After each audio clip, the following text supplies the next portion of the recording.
I'm a synthetic organic chemist. Origin of life is purely synthetic organic chemistry. There's no way around it.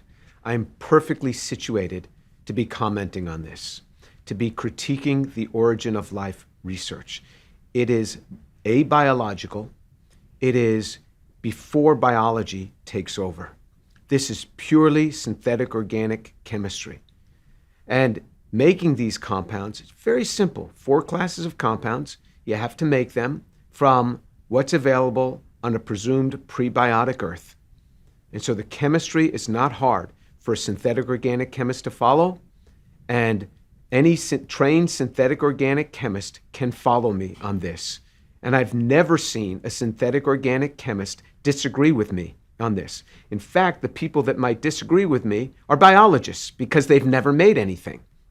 The only thing they may have made is they buy a kit and they make it, which is made by chemists, but they've never made anything ab initio. And so it's the synthetic chemist that can critique origin of life research better than anyone else. So go ahead, ask your synthetic chemist friends to listen to what I have to say. If they have anywhere a master's degree or beyond in synthetic organic chemistry, have them critique what I say.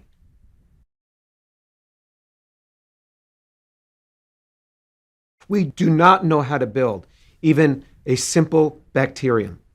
The simplest bacterium with its 256 protein coding genes, we have no idea how to build it. First of all, we don't know how to build the molecules, the 4 classes of molecules that are needed for it. We don't know how to, even if we had those 4 classes of molecules, assemble them even into the simplest of bacteriums. We don't know how to do that. One can do that with the technologies we have today. We can make technologies, but we can't even make the simplest bacterium. Anybody who would say something contrary does not know what they are talking about.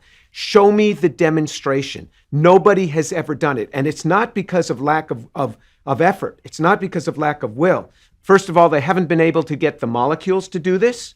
And if they could make the molecules, even if we were to give them the molecules, they wouldn't have the information.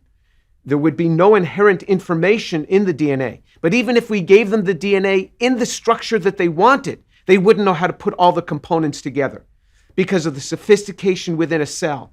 The interactomes, meaning that the interacting connectivity between the molecules, the van der Waals interactions, all of these have to be in the right place and in the right order for a cell to function. We don't even know how to define life, let alone knowing how to spark it to begin.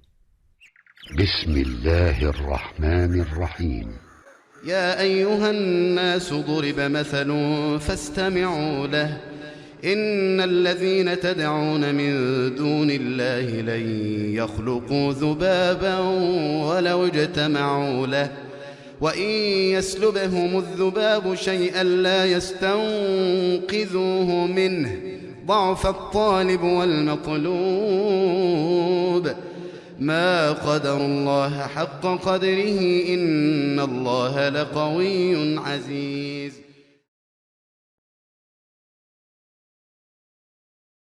When one looks at a typical textbook, one will see some prehistoric pond and molecules, and those molecules coming together and forming a cell, and those cells coming together and some slithering creature coming out of this pond. That is fallacious. There is no truth in that. We don't even know how to make the molecules. We are lost on how to do this. We can't even make the basic building blocks. But even if we could, from prebiotic type environment to make these, with all the intellect that we put into this, even if we could make them, we have no idea how to assemble them. You say, well, we can make the liposome, the cell membrane. We cannot. There's over 40,000 lipids have been identified in cell membranes. You want to take some simple ones? It's not just individual lipid membranes. You have to have the inside and the outside of the membrane have to be different. You have to have this huge array of proteins, that transmembrane proteins, and you have to have carbohydrates on the surface as identifiers. Even in the simplest bacterium, we have no idea how to put the structure together. It's not there. So not only do we not know how to make the basic components, we do not know how to build the structure even if we were given the basic components. So the Gedanken experiment is this: even if I gave you all the components, even if I gave you all the amino acids, all the protein structures from those amino acids that you wanted, all the lipids in the purity that you wanted, the DNA, the RNA, even in the sequence that you wanted. So I'm even giving you the code. And so now I say, and all the nucleic acids. Can you now assemble a cell here in your individual bodies, not in your individual laboratories, not in a prebiotic cesspool, but in your nice laboratory? And the answer is a resounding no. And if anybody claims otherwise, they do not know this area.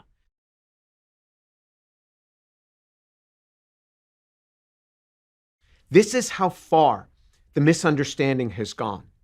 Even science professors, even biology professors, think that there is a near building of life, that we understand all the ways to build life. We do not.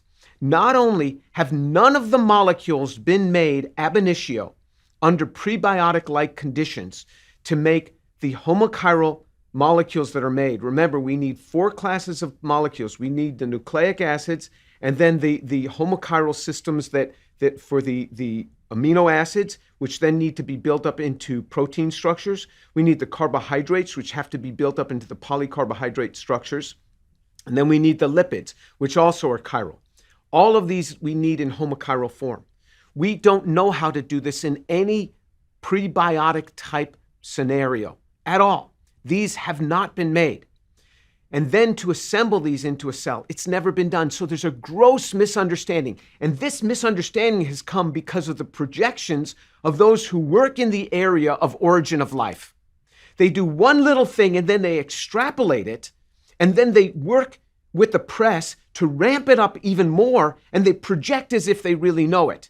And so the layperson reads this and says, you see, scientists understand. And then it's not just the layperson. Scientists think that other scientists understand all of this, but they do not. There's a great negative outcome of this beyond just leading the audience, leading the general public astray. What happens ultimately is you end up with 100 million people in the United States that no longer believe this. And then you have the scientific elite saying, why is there 100 million people that don't buy into this? And that distrust will go beyond just that particular topic. It will extend into other topics. And so it yields a distrust of science.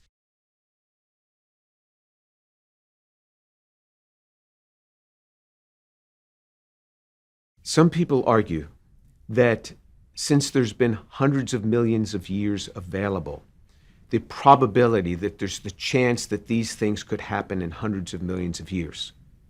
But that's not true. Time actually can be an enemy when it comes to organic synthesis. Prebiotic synthesis is before biology. So one has to make chemicals. Many of the chemicals that need to be made for life are kinetic products, meaning that they're not the most thermodynamically stable form.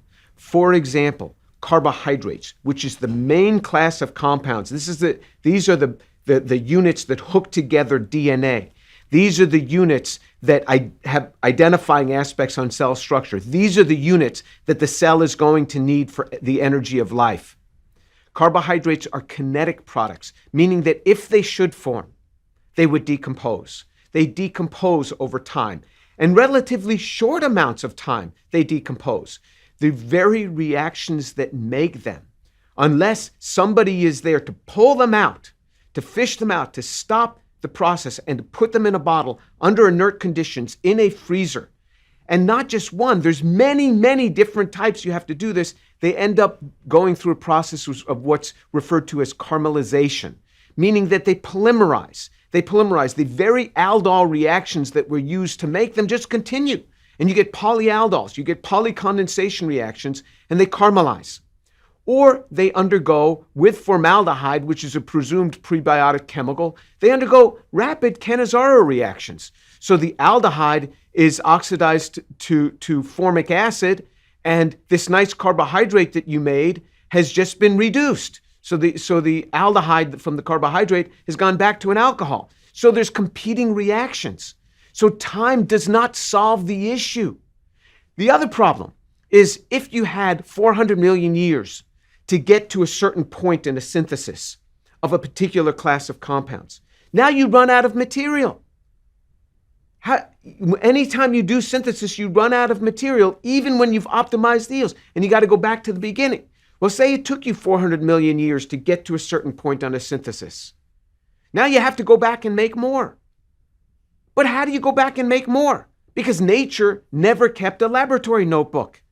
Doesn't know how to go back. Never kept a record. So even if it could make more, it doesn't know how to. So it's got to start all over again somehow. But it doesn't know how to start over again. Doesn't know why to start over again because it doesn't know what it's going toward.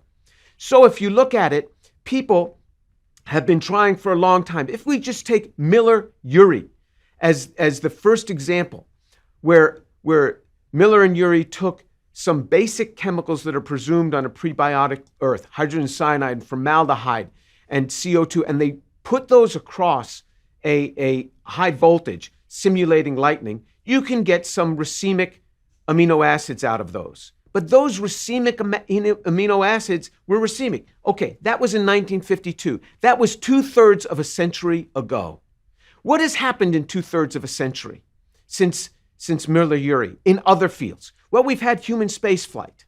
We have satellite connectivity. We have the internet. We have the entire silicon era of microchips, and we have computer technology.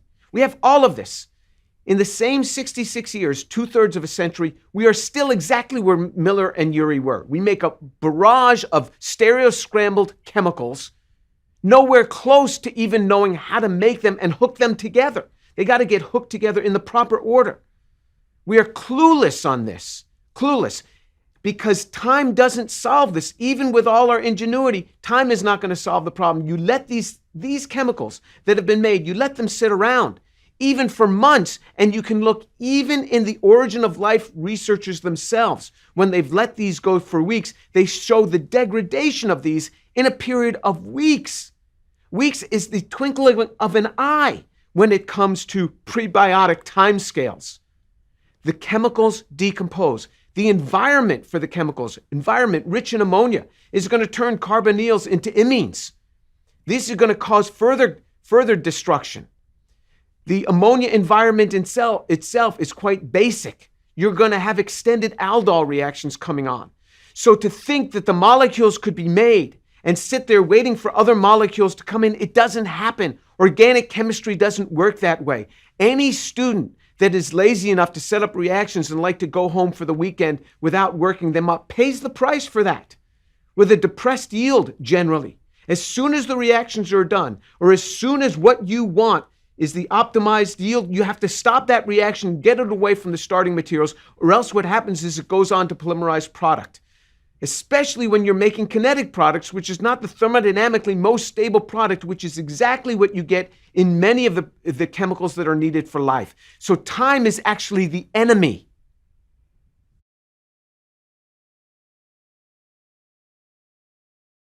There have been many people that have tried in origin of life research to make the chemical building blocks for life.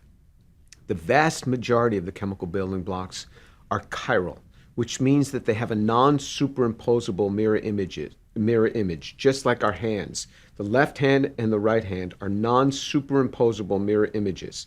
They're mirror images, but they can't be superimposed, and that's why a left-handed glove doesn't fit on the right hand. The vast majority of biological molecules are handed like that. To make them handed is difficult. We know how to do that in synthetic chemistry. It's never easy. Using prebiotic environment, it's never been successful. Some have said, well, this could happen on a chiral crystal. One can get small enhancements, but not nearly what you need, and it's never been demonstrated, even with all the intellect that people have put behind trying to do this with chiral crystals and chiral layered environments and chiral clay environments. The chemicals that are needed for life are more than just carbon and water. The structures that are needed, one needs the amino acids. The amino acids then have to hook together to form proteins. It's not easy to get amino acids to hook together. One can get very small amounts if you just add a catalyst to it, but the yields are extremely low. There are many activation steps that are needed to get this efficiently. In nature, in biology, once you have life, this is all done with nature's little nanomachines called enzymes. But what we're talking about is prebiotic, long before enzymes themselves are made, and the enzymes themselves are made out of the amino acids and proteins. Then after we have the amino acids, we've got to have the carbohydrates. The carbohydrates are another class of molecules. And then you have to hook the carbohydrates together. The carbohydrate hooking together pattern is extremely complex. Just the carbohydrate, the simple carbohydrate, D-mannose, if you just make 6 units of that D-mannose, that D-mannose can be hooked together in over 1 trillion different combinations, depending on how they're branched and what the constitution is of the primary linkage point. Over 12 trillion combinations, and only one works. Only one will work. How do you get that? Now, you also have to have the lipids. The lipids have to have 2 tails, not 1. If you have the monoacyl lipid, that destabilizes any lipid bilayer. And these also have chiral centers. Again, how is that done in a prebiotic system? Nobody knows. And then you have to have the nucleic acids. So you have to have the nucleobases, and those nucleobases have to somehow hook very cleanly to a carbohydrate that had to independently be made. And then you have your nucleotide that then had, with a phosphate group on there, that then has to hook together. Again, that's only done by enzymes. We don't know how to do that cleanly before there's enzymes. All of those pieces we don't know how to make, let alone hook together.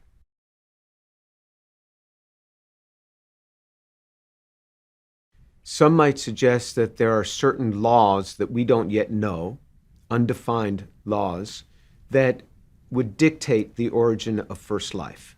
It's very hard to comment on something that we don't know anything about. However, one would have to have law upon law upon law upon law, one after another, to make the requisite molecules needed for life, and then to have those requisite molecules assembled. Because even if one had the molecules, which is very hard to do, how do you do the assembly? We don't know how to do that. Now, if there's some law to do this, remember, just the interactome, just the protein-protein interactions within a single yeast cell, the 3,000 proteins, it's 10 to the 79 billion power on the possible combinations of just the interactome.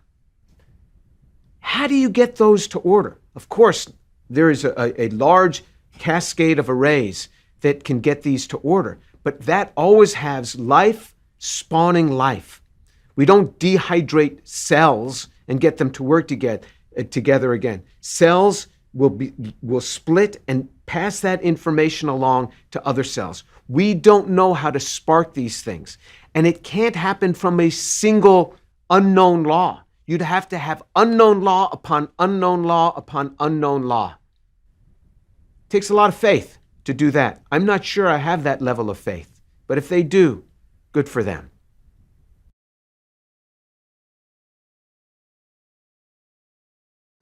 Every year, we understand more about the complexity, so we are more befuddled now than we were in 1952, because we found that this is not just a massive protoplasm, highly complex environment.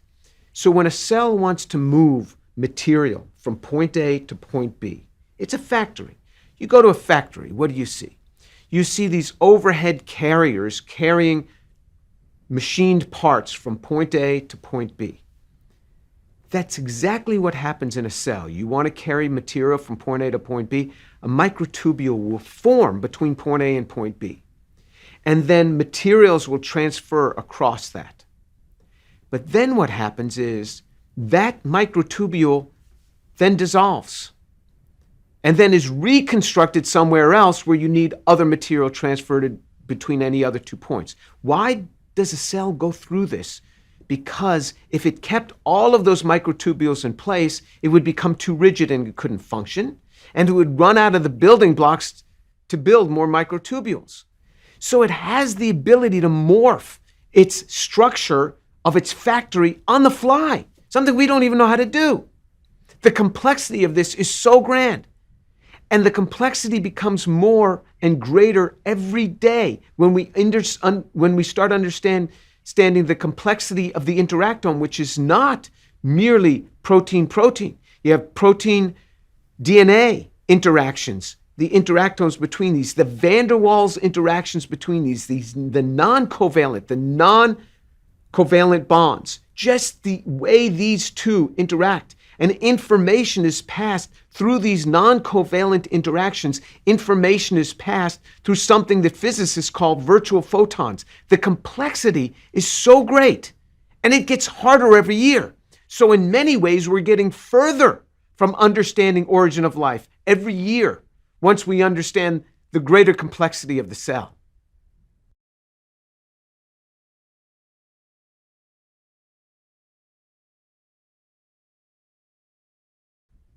So if one wants to use a probability argument to say that there must be billions of inhabitable planets in our universe, or even going with string theory and suggesting that there are multiverses, so there's lots of universes like ours that go beyond even our universe, the numbers are still difficult. So remember, just the protein interactions in a single yeast cell are 10 to the 79 billion combinations. The number of elemental particles in the universe is 10 to the 90.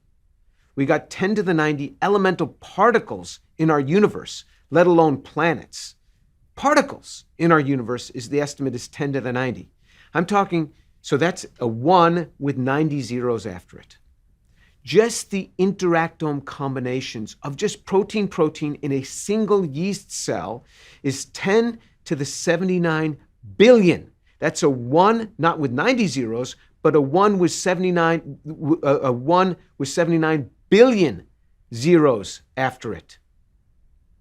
These are the types of numbers we're talking about. It's hard to fathom.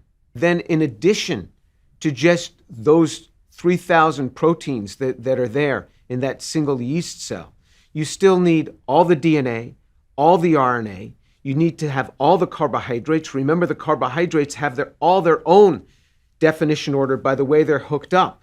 Remember, just D-mannose, you can put more information in the carbohydrates that are on a cell surface than you store in DNA and RNA combined.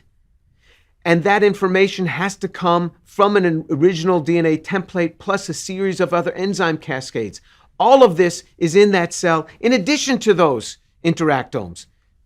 It's very complex. Origin of life is a complex problem, and it's hard to throw this at the feet of just large numbers. سنريهم آياتنا في الآفاق وفي أنفسهم سنريهم آياتنا في الآفاق وفي أنفسهم حتى يتبين لهم أنه الحق أولم يكف بربك أنه على كل شيء شهيد ألا إنهم في مرية من لقاء ربهم ألا إنه بكل شيء محيط